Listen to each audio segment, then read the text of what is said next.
lagi mau diceramahi, ceramah tentang syariat Islam. Aceh sudah duluan punya dinas syariah.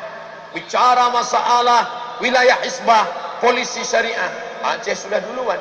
Makanya saya niat dari rumah waktu berangkat bukan niat mengajar, tapi niat belajar. Bismillahi tawakkaltu 'ala Allah, la haula wala quwwata illa billah. Langkah kaki kanan. Siapa yang keluar rumah niatnya untuk belajar, maka dia akan dapat pahala jihad hatta yarji'a, sampai dia pulang ke rumah. Dari mulai kemarin sore jam 2 sampai tadi malam, sampai nanti sore saya pulang ke Kuala Namu, besok pagi naik pesawat pulang ke Pekanbaru, maka 2 hari 2 malam saya tetap dapat pahala jihad tak berhenti. Kalau mau lebih lama jangan pulang-pulang. Jadi kalau saya tak pulang, saya tak dipanggil Ustadz Somad lagi. Itu siapa? Ustadz Toib. Tak pulang-pulang. Mohon maaf Pak Toib, jangan tersinggung. Bapak Ibu yang dimuliakan Allah Subhanahu wa ta'ala, maka mengapa Aceh ini bisa menjadi negeri yang islami? Orang tidak terkejut. Saya sampai ke Darul Hadis Maroko, saya lihat perpustakaan, ada buku 2 jilid, tebalnya 2 kali Quran, tak menyamakan. Judulnya Rihlah Ibnu Battutah, Explorer Petualangan Ibnu Battutah. Ibnu Battutah dari Maroko naik perahu layar sampai ke Makkah. Di Makkah dia tawaf, sa'i dan umrah. Selesai tahallul dia lanjutkan ke India. Dari India dia bercerita, aku pun sampai ke sebuah negeri. Negeri itu bernama Sumatra. Sampai ke pucuk Sumatera di atas, aku masuk ke sebuah kerajaan. Sultannya memakai jubah, ahli fikihnya memakai jubah. Mereka menunggang gajah. Disebutnya di situ, sultan itu menunggang gajah.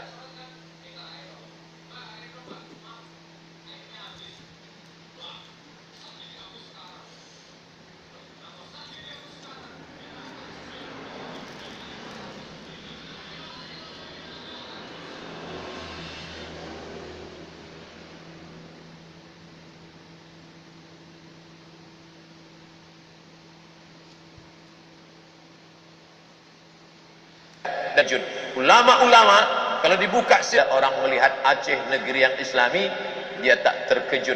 Ulama-ulama kalau dibuka silsilah nasabnya, itu sampai ke mana? Ke Aceh. Sumatera Barat ada tradisi yang besar, yaitu namanya Basapa. Basapa itu bersafar.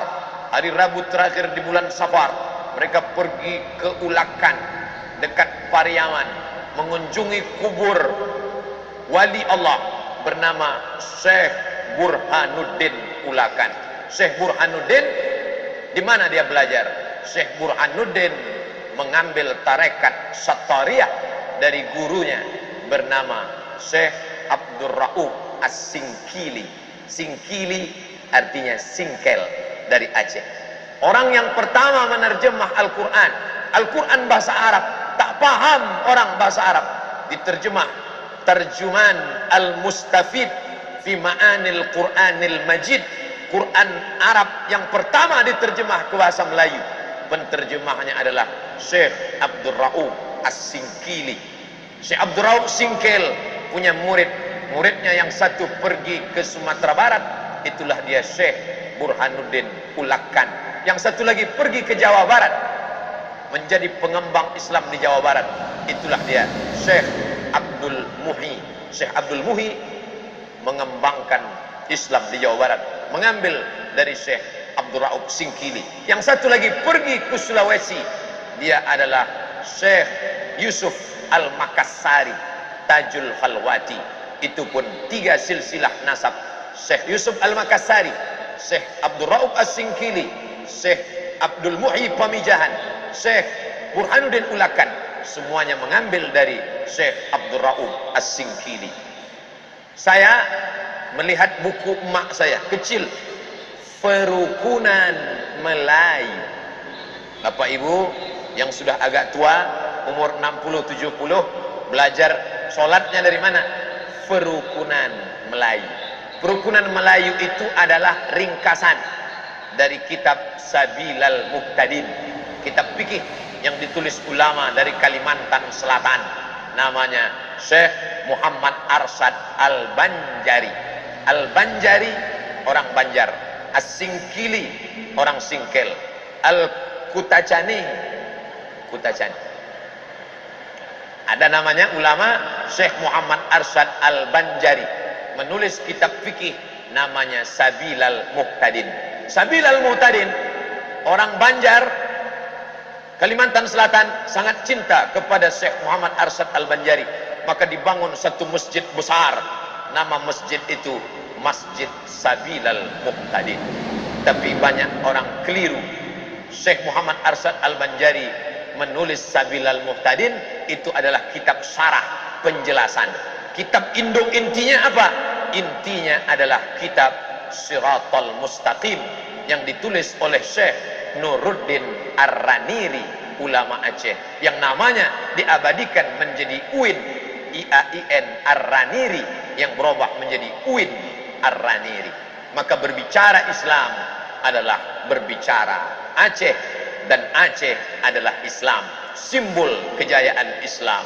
Sebelum Nabi Muhammad lahir, orang Mesir sudah datang ke Aceh. Orang Mesir ke Aceh mau ngapain? Dia mau mencari ada satu batang pokok kayu, kalau dipotong keluar getahnya, dan getahnya itu namanya kamper. Getah kamper itu mereka bawa untuk mengawetkan mayat. Mayat kalau dikasih kamper maka tidak akan dimakan cacing. Kamper itu adalah kapur, dan kapur yang paling tua di dunia kita menyebutnya kapur Barus. Barus di bawah kerajaan Aceh sebelum merdeka menjadi Republik Indonesia berdaulat 1945. Dulu itu Barus masuk kerajaan Aceh, maka kapur Barus orang dari Afrika Utara Mesir sudah kemari untuk mengambil kamper. Makanya kalau lemari kita banyak kecoa, banyak ulat, masukkan kapur Barus, insya Allah tak akan ada kecoa. Maka badan kita kalau tidak mau dimakan ulat, makanlah kapur Barus. Bapak Ibu yang dimuliakan Allah Subhanahu wa taala, menjadi orang Aceh adalah kebanggaan, terlepas dari sukunya, tapi dia sudah menjadi wilayah kekuasaan, kebanggaan luar biasa. Dari mana? Dari provinsi Nangrok Aceh Darussalam yang punya khazanah keilmuan dalam bidang tasawuf, dalam bidang fikih, dalam bidang hadis. Tapi jangan bangga dulu, di balik kebanggaan itu ada tanggung jawab yang luar biasa di masa akan datang. Makanya saya senang berjumpa dengan alumni Al-Azhar. Assalamualaikum. Masya Allah. Tamat berapa? Pertama jumpa saya. Tamat berapa? Tamat tahun 96. Oh, guru saya. Tingkat tinggi. Senior-senior saya. Tuan-tuan guru saya. Tamat dari Al-Azhar. Si Anu sudah punya pondok